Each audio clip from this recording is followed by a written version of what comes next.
Why do we buy the things that we buy?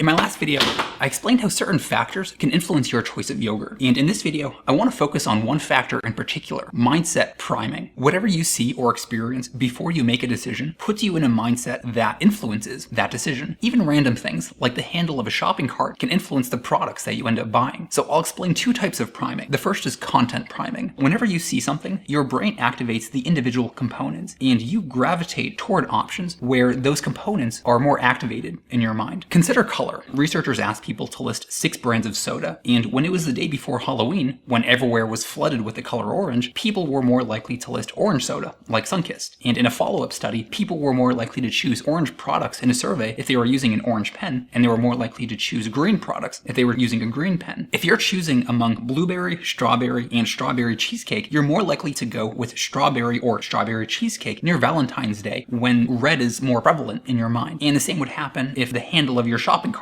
is red. Because of that heightened activation, red yogurts pop into your mind more easily. And because you're not sure why those yogurts popped into your mind more easily, you conclude that, oh, it's because you want to buy those yogurts. Color is one example, but the same effect happens with any feature or component of an option. If you're choosing yogurt and Greek music is playing in the background, you're going to non-consciously gravitate toward Greek yogurt because that yogurt is going to pop into your mind more easily. So those are some examples of content priming, but in this video, I want to focus on a lesser known type of priming, which I'll call procedural priming. In the first chapter of my book, Methods of Persuasion, I described the example of open-mindedness. Suppose that you don't like blueberries, so you don't think that you would like blueberry yogurt, but let's say that you're shopping with a friend, and he tells you about a time where he recently tried a unique combination of food, and it was actually pretty good.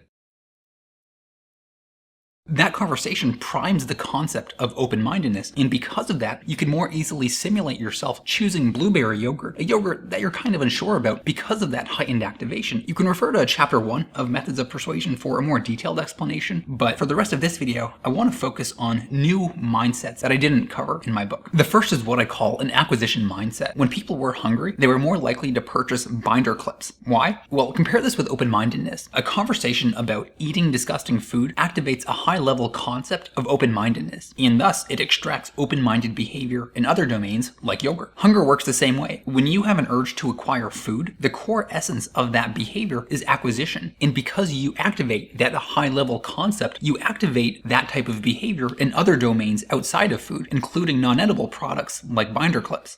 And you see similar effects with other emotions and mindsets. Jealousy is a type of emotion where you want to capture attention to yourself. And sure enough, when people wrote about an event that made them jealous, the jealous event activated a high-level mindset of capturing attention, and they were more likely to prefer products that helped capture attention, like a brightly saturated coat. On the opposite side, when people feel embarrassed, they want to hide from the world. And it turns out, when people write about an embarrassing event, they're more likely to buy sunglasses that are larger and darker because those sunglasses are better at physically hiding their face from the world. Whenever we shop, our emotions are putting us in a mindset that is guiding our behavior towards some type of goal. But emotions aren't necessary for procedural mindsets. Any action or behavior can trigger those mindsets as well. Consider a comparative mindset. If you look at these pictures, and if you choose which picture you like better, that simple decision just put you in a mindset where you're now more likely to buy yogurt. Researchers asked people to choose which animal they preferred, an elephant or a hippo, and those people were more likely to buy a computer afterward. So why does that happen? Well, whenever we choose an option, we go through 2 consecutive stages. First, we decide whether to choose an option, then we decide which option to choose. Because of those consecutive stages, any comparative action, even something unrelated, like choosing a picture or choosing an animal, puts you in a comparative mindset. So once you encounter the options, you immediately jump to the comparative stage as if you already made the decision to buy an option, and now you're merely deciding which option to buy. When you're shopping in a store, you might contemplate a comparative question, like which aisle to go down, and that small, arbitrary question just triggered this comparative mindset. Once you reach the product shelf, you'll be further into the buying decision without realizing it. Another mindset would be a conformity mindset. Researchers asked people to mimic the bodily movements of another person, and when they did that, they activated a high-level concept of conformity, and afterward, those people were more likely to choose products that had been chosen by the majority of people. Let's say you're shopping with a friend, and both of you happen to wear the same colored shirt, that coincidence would activate the concept of conformity, and you might gravitate toward products that are more popular or stereotypical, say blueberry or strawberry yogurt. And the opposite could happen with a unique mindset. In one study, people felt a sample of fur, and when they went against the grain, in other words, when they literally went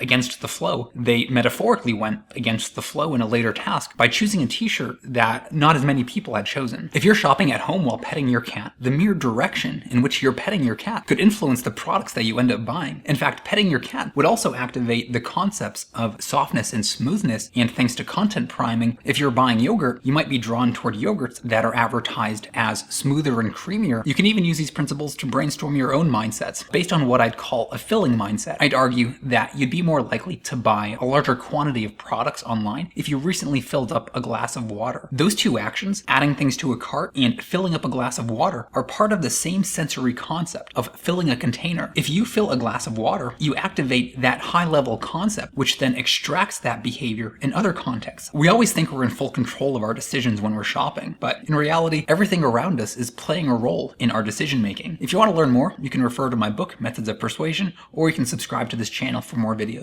Content and features, and you can refer to my book for a more detailed explanation, but for the rest, the things that we buy. In my last video, I explained how certain factors can influence your choice of yogurt.